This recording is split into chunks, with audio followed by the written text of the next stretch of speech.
दोस्तों आज हम जैतून ब्यूटी क्रीम के बारे में बात करेंगे। ये 7 डे चैलेंज के साथ है और गर्मियों में रंग गोरा करने वाली ये ख़ास से ख़ास क्रीम है।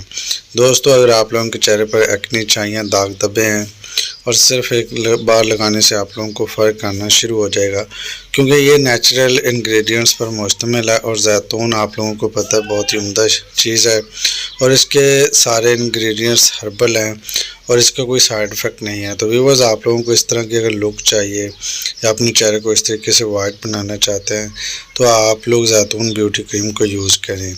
बहुत अच्छी क्रीम है। इसके अलावा आपके चेहरे का डार्क सर्कल और रिंकल्स हैं तो आप लोग इसको ख़त्म कर सकते हैं। लड़के हज़रात भी यूज़ कर सकते हैं जिनकी रंगत बिल्कुल सांवली है और इसके अलावा 2 से 3 बार में आप लोगों की क्लियर फेयर हो जाएगा। और यूज़ करने का तरीक़ाकार है, बहुत सिंपल स्टेप्स हैं। आप लोगों ने करना क्या, मुंह हाथ को अच्छे धो लेना है और कोई भी सोप हो यूज़ कर सकते हैं। और इसके अलावा 2 से 3 बार यूज़ करने के बाद आप लोगों की लुकिंग में इस तरह से फ़र्क आना शुरू हो जाएगा। अगर आप लोगों को वीडियो अच्छी लगी तो लाइक सब्सक्राइब ज़रूर करें।